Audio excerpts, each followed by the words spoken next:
John Rayner's boots clanged softly against the metallic floor, the sound the only thing that broke the overwhelming silence of the abandoned ship.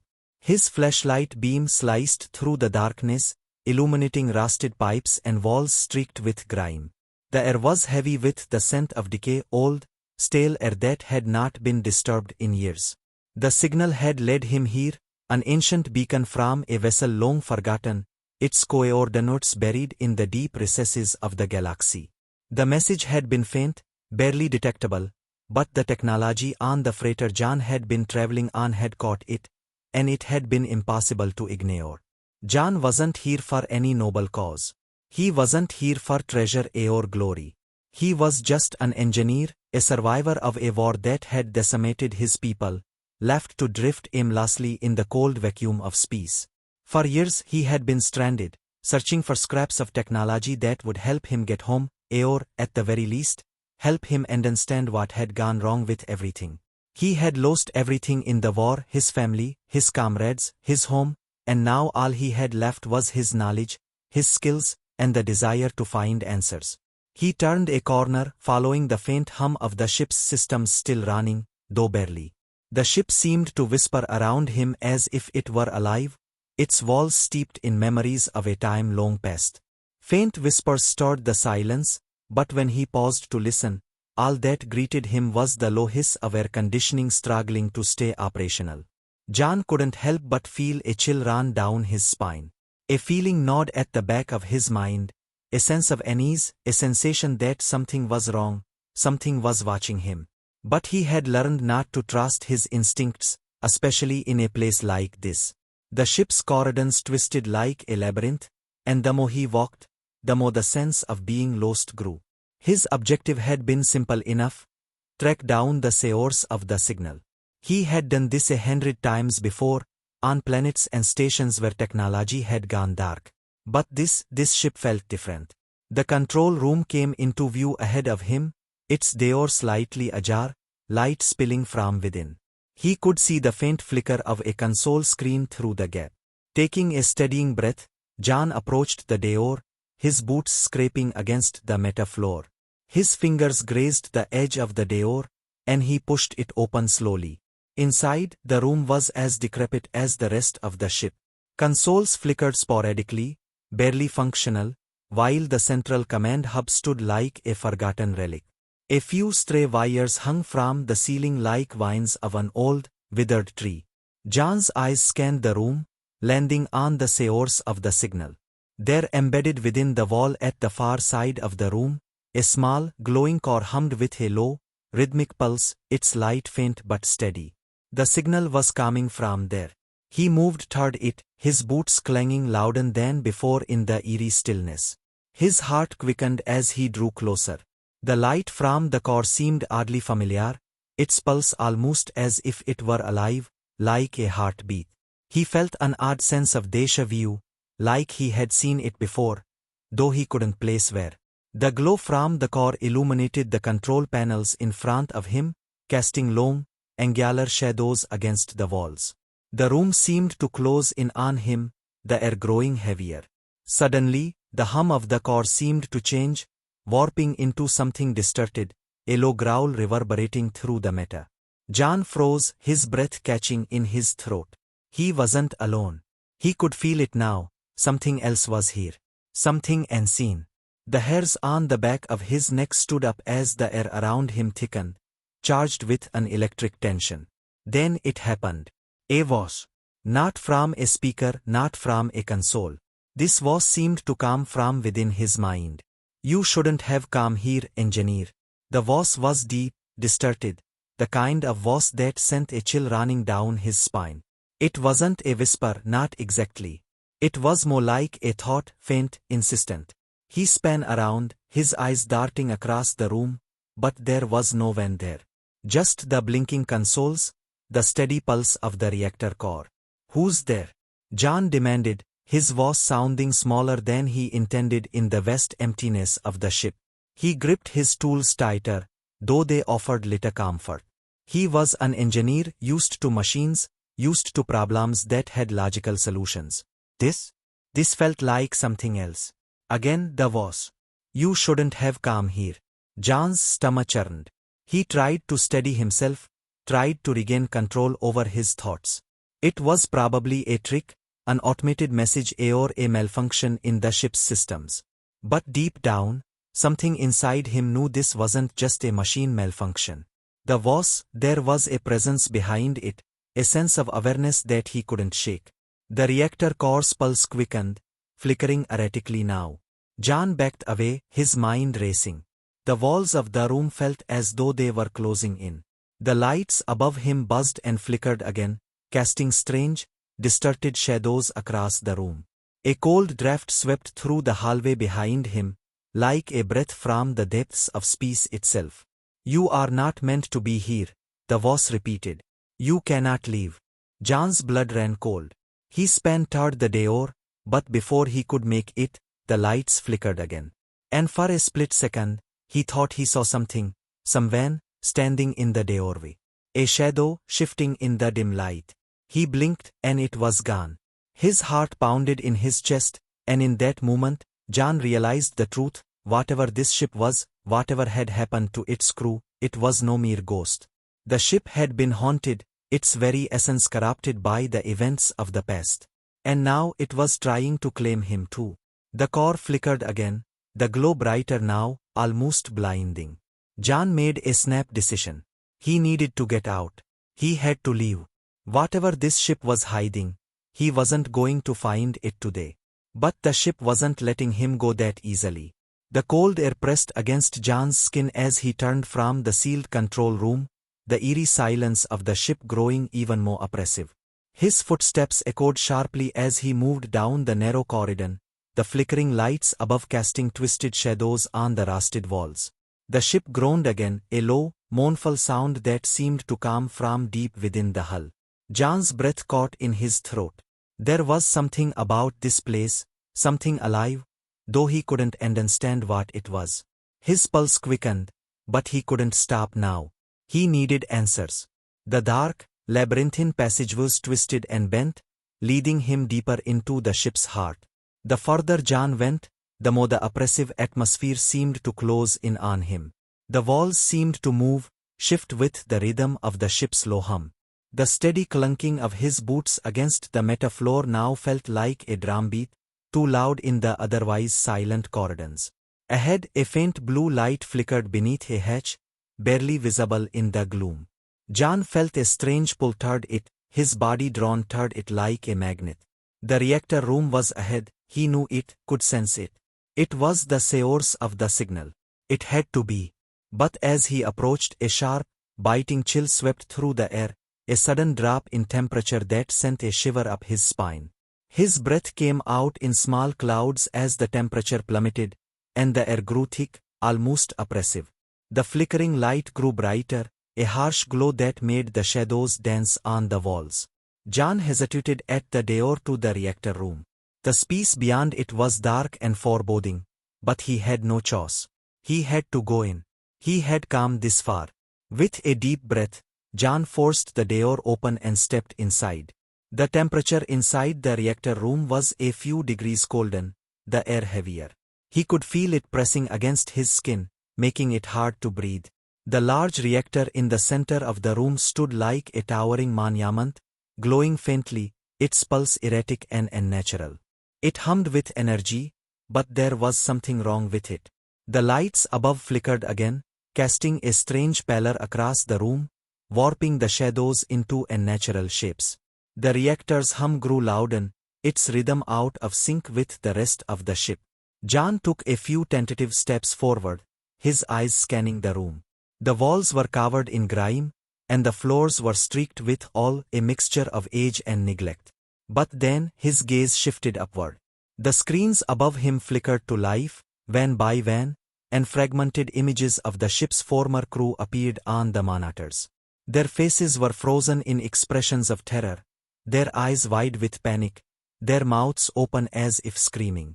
But there was no sound. Only the distorted flicker of static and light. The crew's images wavered and rippled like ghosts caught between two worlds, their bodies twisting in the faint glow of the reactor. Jan's heart thudded in his chest. The air felt thicker now, as though it were closing in on him, making it harden to breathe. His instincts screamed at him to leave, to run, but his legs felt heavy, paralyzed by the vision unfolding before him. As he stared at the broken images of the crew, a cold whisper brushed across his mind. It wasn't coming from the speakers, but from within his head, a voice that carried with it an overwhelming sense of dread. "You are too late." The words sent a shock through John's entire body. He span around, his hands clenching the tools at his belt, ready for anything, but there was nothing there. Only the flickering lights and the twisted shadows, and the oppressive hum of the reactor that seemed to pulse in time with his racing heart. Suddenly, the voice came again, louder this time, more insistent. "We warned you. You cannot leave." John stumbled back, his mind whirling. It was like a nightmare unfolding around him, the lines between reality and something else blurring with each passing second. His eyes darted around the room, his breathing shallow. The crew, their faces, frozen in terror, hadn't simply died in an accident. They had suffered here, in this room. And now it seemed their spirits were trapped, bound to the ship, unable to escape. His fingers twitched toward the reactor controls, the urge to do something, anything, growing stronger by the second. But as he reached out, a powerful force slammed into his chest, knocking the breath out of him. He stumbled backward, his body slamming into one of the meta panels along the wall. Pain shot through his spine as his head collided with the cold, hard meta, and for a moment everything went black. When his vision cleared, John's head was spinning. He gasped for air, feeling the weight of something pressing against his chest. Something alive. The reactor's pulse had intensified, and the room seemed to close in even further. The temperature had dropped to an unbearable level, frost creeping along the walls and across the floor. The voice came again, but now it wasn't just in his mind. It was all around him. "We are trapped, and now you are too." The words reverberated in the room, as though the very walls were speaking to him. John's pulse hammered in his ears. There was no escape. The room, the ship itself, was alive in ways he couldn't understand. The sense of something ancient, something malevolent, was suffocating him. He tried to move toward the door, but his legs felt like they were stuck in place, the air growing heavier with each passing second. And then, as if in answer to his thoughts, the lights flickered once more, and the ship seemed to come alive. The walls groaned and shook, the temperature plummeting further. The reactor hummed louder, its pulse erratic and violent. The shadows seemed to writhe, and the whispers grew louder, more insistent. The voices of the crew merged into a single, unified scream. John's eyes widened as the realization hit him. The ship wasn't just haunted, it was feeding on the souls of its crew, and now it was hungry for his. He stumbled toward the door, desperation overtaking him, but it slammed shut with a violent bang, trapping him inside. The ship wasn't letting him go. And in that moment, John knew. He wasn't just dealing with an abandoned ship. He was dealing with something far worse. A vessel that had become a prison, a tomb for the lost, its inhabitants now part of the very ship they had once served. There would be no escape. Not unless the ship allowed it. And for the first time, John wondered if he was already too late. The ship seemed to grow colder with each passing moment, its eerie silence pressing in on John like a tangible force. His breath came out in white puffs as the temperature dropped suddenly, his skin prickling with an unnatural chill that had nothing to do with the age of the vessel. The reactor room, once bathed in a soft, pulsing glow, now seemed to radiate an ominous energy. The core's low hum, which had once been a simple background sound, now felt like a living thing, almost as if it were aware of his every move. John's eyes darted around the room, searching for an escape, but there was nowhere to go. The thick, rusted walls loomed like giants, silent and unmoving. The cold air wrapped around him, making his joints stiffen and his chest tighten. He could almost feel the weight of the ship pressing against him, as though it were aware of his intrusion and angry for it. The once familiar control consoles now seemed alien, their screens flickering erratically, displaying nothing but fragmented data that Jan couldn't make sense of. "Calm on, stay calm," Jan muttered under his breath, his voice sounding hollow in the heavy air. His heart thudded in his chest, and the whispering voices from earlier returned, faint but insistent. He wasn't alone, not in the way he had thought when he first entered. There was something here, something more than just the ship's malfunctioning systems. Something that made the hairs on his neck rise, a presence that chilled his very bones. Then it happened. The reactor's hum intensified, its pulse accelerating in an almost rhythmic fashion. The glow from the core flickered erratically, casting long, disjointed shadows across the room. The temperature continued to plummet. Jan shivered involuntarily, his breath visible in the freezing air.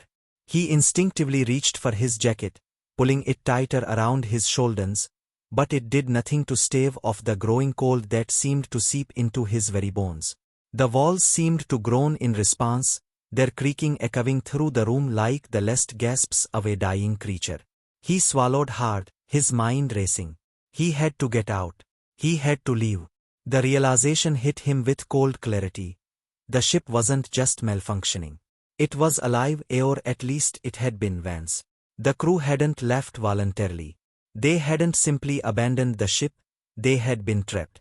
Trapped by whatever this presence was that lingered now in the dark corners of the vessel. Jan's eyes shot to the door, the only way out. He turned, his boots scraping against the cold metal floor as he rushed toward it. But just as his hand touched the handle, a voice broke through the heavy silence, a low, guttural whisper, as if it had been waiting for him to make the move. "You're not leaving." Jan froze. The voice wasn't from a speaker. It wasn't an automated warning or a malfunctioning transmission. It came from inside his head, like a thought intruding on his consciousness. The cold, the dread, the presence, it was all connected. His pulse quickened, and for the first time, Jan felt real fear claw at him, something far more primal than anything he had ever encountered during his years of war. He pulled his hand away from the door and turned around slowly, his heart pounding in his chest. His flashlight flickered as if it, too, was succumbing to the strange energy that pulsed through the air. The shadows in the room seemed to deepen, the corners of the space warping in ways that didn't make sense. It was as though the room itself was shifting, closing in around him. He looked to the reactor, its steady, rhythmic hum now vibrating through his very bones. The glow from its core pulsed faster, almost frantic now. And then there was something else. In the flickering shadows, a figure appeared. Jan's breath caught in his throat. It was barely a shape, a shadow flickering in and out of view, but it was unmistakable. It was there. His eyes strained, trying to focus, but the shape was too elusive. It shifted and wavered like smoke, and yet he could feel it, as if it were solid, tangible, and watching him. "You shouldn't have come." The voice came again, louder this time, booming in his mind like a warning. It was accompanied by an overwhelming sense of dread, a pressure that seemed to build up in his chest, threatening to suffocate him. Jan's body moved on its own, his legs carrying him backward, away from the shape. He couldn't look away, his eyes locked onto the shifting figure, heart racing in his chest. The lights flickered again, the shadows dancing in a way that made the room feel even smaller, more oppressive. He stumbled, his foot catching on a piece of broken metal, and he fell to the cold floor with a grunt. His hand reached out instinctively to push himself back up, but when his fingers brushed against the floor, the surface felt wrong. The metal was slick, covered in something cold and wet, and the smell was unbearable. It was like rot, like something had died here long ago and never left. "Get out of here," Jan whispered to himself, shaking. His voice trembled, the reality of the situation dawning on him.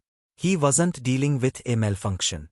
This ship wasn't just haunted by the memories of the crew, it was possessed, infected by whatever had caused their demise. The figure in the shadows was closer now, barely a few feet away. Jan's breath came in ragged gasps, his mind reeling. He was an engineer, trained to fix things, to solve problems, but there was no solving this. There was no fixing the ship, no way to simply turn off whatever this was. The temperature dropped even further, his breath clouding the air around him as he fought to stand. But the presence was closing in, relentless, suffocating. He couldn't move fast enough, couldn't think clearly enough to escape. Every step he took felt like a step deeper into something he didn't understand, something he wasn't meant to survive. The last thing he heard before the lights went out entirely, leaving him in total darkness, was the voice.